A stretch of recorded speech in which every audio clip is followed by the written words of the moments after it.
Hello बच्चों, हम इतिहास का पाठ 3 बंधुत्व जाति तथा वर्ग ये पढ़ा रहे हैं। इसका दूसरा पार्ट।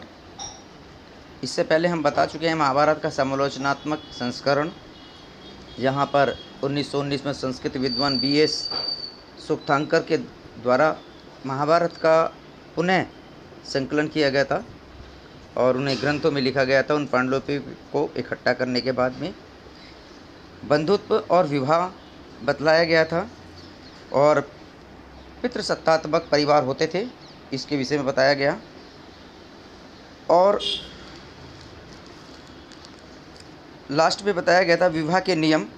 अंतर्विवाह और बहिर्विवाह 2 प्रकार के विवाह होते थे।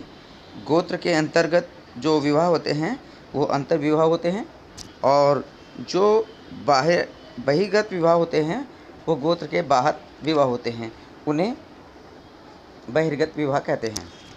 आज हम पढ़ा रहे हैं आपको इससे आगे पितृवंशीय समाज में पुत्र का बहुत महत्व होता था। इस समय जो पुत्र होता था उसका बहुत महत्वपूर्ण स्थान होता था, क्योंकि पिता के बाद सारे कर्तव्य पुत्र ही संपन्न करता था। पुत्री को इससे अलग प्रकार से देखा जाता था। पुत्री का विवाह भी गोत्र के बाहर किया जाता था, तो पुत्र से थोड़े अधिकार अलग हुआ करते थे और कन्यादान सबसे महत्वपूर्ण अहम कर्तव्य होता था पिता के लिए, क्योंकि पिता ये कन्यादान करता था।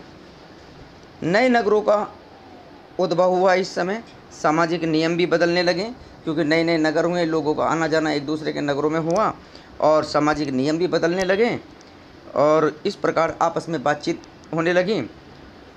क्रय और विक्रय सामानों का होने लगा। लोग नगरों में जाते थे, अपना सामान बेचते थे और उनका सामान भी खरीदते थे। इस प्रकार से क्रय विक्रय होने लगा और नई नई बातों का ज्ञान एक दूसरे लोगों को होने लगा। विचारों का आदान प्रदान भी होने लगा। अलग अलग विचार के अलग अलग तरह से लोगों से बातचीत होने लगी। इसलिए प्रारंभिक विश्वासों का एवं व्यवहारों पर एक प्रश्न चिन्ह सा लग गया। जो पुरानी परंपराएं थी वो लोग बाग अब मानने से इनकार करने लगे और नए आधुनिक विचारों को स्थान मिलने लगा, तो पुरानी परंपराओं पर प्रश्न चिन्ह लगने लगे। इन्हीं को चुनौती देने के लिए जो समाज में एक तरह का बदलाव आया था, उस बदलाव को चुनौती देने के लिए ब्राह्मणों ने एक आचार संहिता बनाई। आचार संहिता जानते हैं आप किसको कहते हैं? आचार संहिता कहते हैं जिसमें नियम और कानून लिखे हुए होते हैं। उन नियम और कानून को बनाने में एक इन्होंने आचार संहिता बनाई ब्राह्मणों ने, और इस आचार संहिता को 500 ईस्वी पूर्व से इन मापदंडों को एक ग्रंथ में संकलन किया गया, जो 2 अलग अलग नाम से प्रकट हुए, धर्मसूत्र और दूसरा धर्मशास्त्र। इन दोनों ग्रंथों को एक ग्रंथ में सम्मिलित किया गया। इन नियम और कानूनों को एक ग्रंथ में सम्मिलित किया गया, जिसे आचार संहिता कहा जाने लगा। और इस आचार संहिता का सभी को पालन करना अनिवार्य होता था। इसमें एक मनुस्मृति भी थी, जो इसमें बहुत सारे नियम थे। मनुस्मृति में धर्मशास्त्र में 8 प्रकार के नियम बताए गए और वो सभी नियम विवाह से संबंधित थे।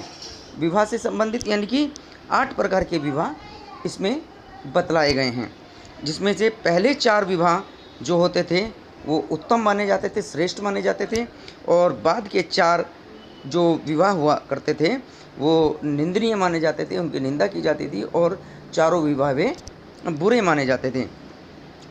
तो इस प्रकार से धर्मशास्त्र में 8 प्रकार के विवाहों का वर्णन किया गया है। तो इस प्रकार से ये जो विवाह से संबंधित बातें कही गई हैं, पूरा विस्तार से आप अपनी पुस्तक में भी पढ़ेंगे। पुस्तक में सभी प्रकार के विवाहों के विषय में पूरी डिटेल में लिखा हुआ है, तो वो यहाँ बताना सही नहीं होगा क्योंकि ज़्यादा समय लगेगा। अब जो महत्वपूर्ण बातें वो आपको बता दी गई हैं, तो आप इसको विवाह कितने प्रकार के होते हैं, कौन कौन से होते हैं, क्या क्या नियम होते हैं, वो विवाह से संबंधित नियम और कानून इस पुस्तक में अपनी पढ़ लेंगे इससे संबंधित। अब आता है स्त्री का गोत्र। ये एक बहुत महत्वपूर्ण विषय है। स्त्री का गोत्र ब्राह्मणों ने अलग अलग गोत्र में वर्गीकृत कर लिया गया था। अच्छा, वर्गीकृत अलग अलग गोत्रों में कैसे कर लिया गया था? क्योंकि ब्राह्मण के अलग अलग ऋषि थे ब्राह्मणों में, जैसे अत्रि ऋषि थे, गौतम ऋषि थे, अगस्त ऋषि थे, वशिष्ठ ऋषि थे। तो इस प्रकार जो जिस ऋषि को मानता था उन्होंने उस ऋषि को अपना गोत्र मान लिया। जैसे अत्रि ऋषि मानने वाले रमेश अत्रि हैं, और जैसे गौतम ऋषि मानने सुभाष गौतम। इस प्रकार से जो अपने नाम होते थे, नाम के बाद में उन ऋषियों के को गोत्र मान करके उनका अपना प्रचार और प्रसार किया जाने लगा।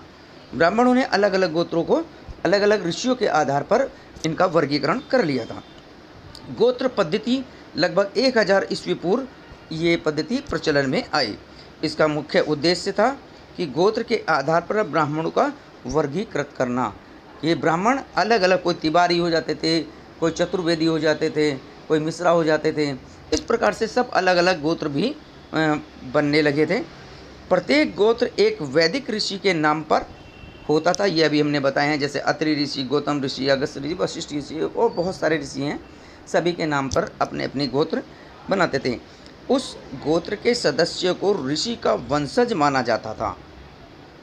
यानी कि जो गौतम ऋषि हैं तो इस ब्राह्मण वंश के गौतम ऋषि जो वंशज माने जाते थे, उनको वंशज के रूप में मानते थे। गोत्र के कुछ नियम थे। गोत्र के नियम थे, विवाह के बाद स्त्री को अपने पति का गोत्र रखना होता था। यानी जब, ये तो आज भी परंपरा है, जब किसी लड़के का विवाह होता है और वो बाद में अपने पति का नाम और उनके गोत्र से जानी जाती है, पिता का गोत्र समाप्त हो जाता है वहाँ।